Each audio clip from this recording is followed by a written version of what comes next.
Hello दोस्तों, आप सभी का मेरे चैनल में स्वागत है।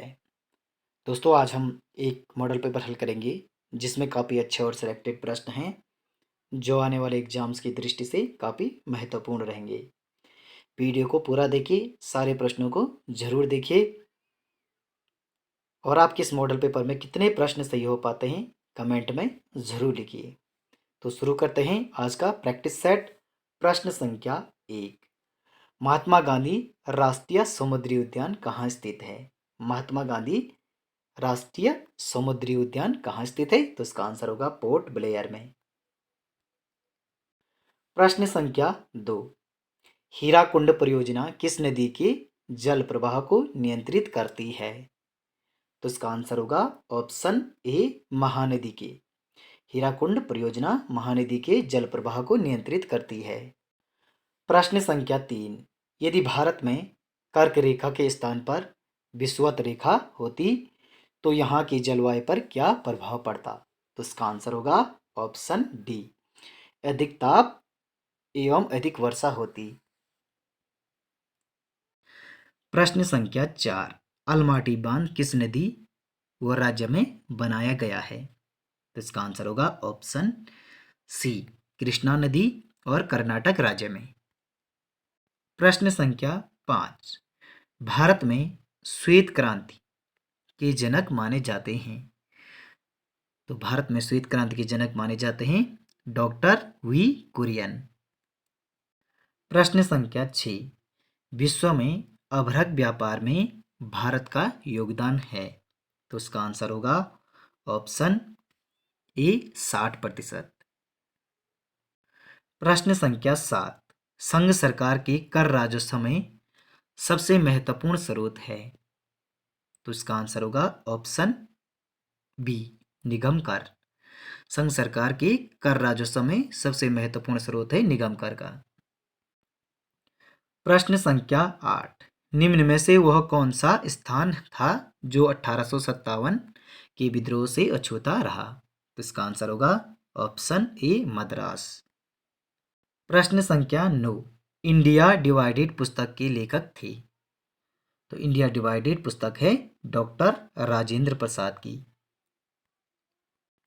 प्रश्न संख्या 10। रेड डाटा बुक उन जातियों के बारे में जानकारी देता है जो हैं, तो जो है संकटापन जातियों के बारे में रेड डाटा बुक जानकारी देता है। प्रश्न संख्या 11। अन्य निर्वाचन आयुक्त अपना त्यागपत्र देते हैं? इसका आंसर होगा ऑप्शन सी, राष्ट्रपति को। अन्य निर्वाचन आयुक्त अपना त्यागपत्र राष्ट्रपति को देते हैं। प्रश्न संख्या 12। भारत का राष्ट्रीय गीत वंदे मातरम किस ग्रंथ से संकलित है? तो इसका आंसर होगा ऑप्शन बी, आनंद मठ से। आनंद मठ से संकलित है वंदे मातरम। प्रश्न संख्या 13। भारत के संविधान के किस अनुच्छेद के अंतर्गत भारत के राष्ट्रपति पर महाभियोग चलाया जा सकता है? तो इसका आंसर होगा ऑप्शन सी, अनुच्छेद 61 में। अनुच्छेद 61 के तहत राष्ट्रपति पर महाभियोग चलाया जा सकता है। प्रश्न संख्या 14। टिक्का रोग किस फसल से संबंधित है? तो टिक्का रोग का संबंध है मूंगफली से। प्रश्न संख्या 15। एंटीबायोटिक्स अधिकांशतः प्राप्त होते हैं? एंटीबायोटिक्स प्राप्त होते हैं अधिकांशतः जीवाणुओं से। प्रश्न संख्या 16। फाइकोलॉजी में किसका अध्ययन किया जाता है? तो फाइकोलॉजी में किसका अध्ययन किया जाता है? तो इसका आंसर होगा ऑप्शन बी, शैवाल का। प्रश्न संख्या 17। हाल ही में किस अंतरिक्ष एजेंसी ने क्रेब नेबुला की तस्वीर जारी की? तो किसने की थी? तो नासा ने की थी क्रेब नेबुला की तस्वीर जारी। प्रश्न संख्या 18। भारत, जापान, फ्रांस ने किस देश की आर्थिक मदद के लिए एक साझा मंच लॉन्च किया? तो किस देश की मदद के लिए लॉन्च किया? तो इसका आंसर होगा श्रीलंका की मदद के लिए। प्रश्न संख्या 19, पाडुली डैम किस नदी पर स्थित है? तो पाडुली डैम किस नदी पर स्थित है? तो इसका आंसर होगा ऑप्शन डी, पिंडर नदी पर। प्रश्न संख्या 20, निम्न में से किन्हें अंग्रेजों ने राय बहादुर की उपाधि दी थी? तो इसका आंसर होगा ऑप्शन डी, सोबन सिंह जिन्ना को राय बहादुर की उपाधि दी थी अंग्रेजों ने। प्रश्न संख्या 21, हीरू देवबा व शिरोमणि जोशी किस चंद राजा के सेनापति थे? तो किस चंद राजा के थे? उद्योत चंद के सेनापति थे हीरू देवबा और शिरोमणि जोशी।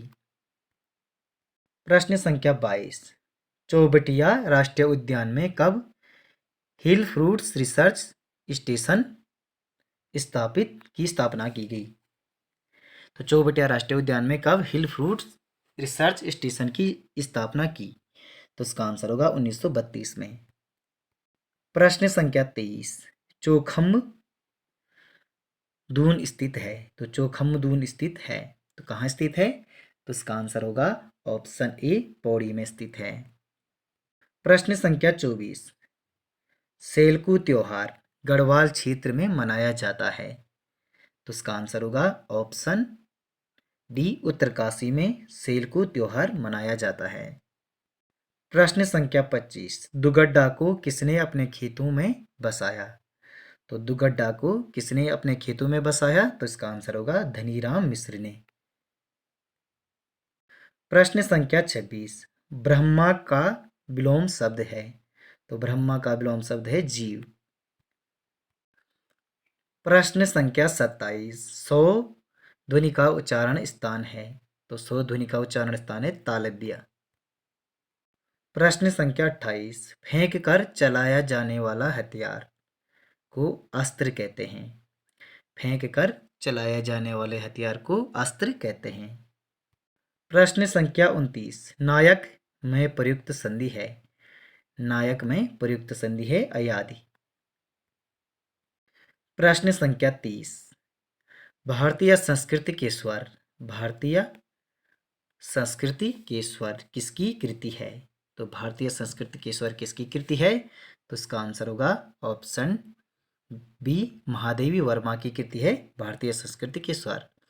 तो दोस्तों, आपको यह मॉडल पेपर कैसा लगा कमेंट में जरूर लिखिए दोस्तों। वीडियो को लाइक, चैनल को सब्सक्राइब और वीडियो को शेयर भी करते जाइए। दोस्तों, मिलते हैं अगली वीडियो में अगले मॉडल पेपर के साथ। धन्यवाद दोस्तों।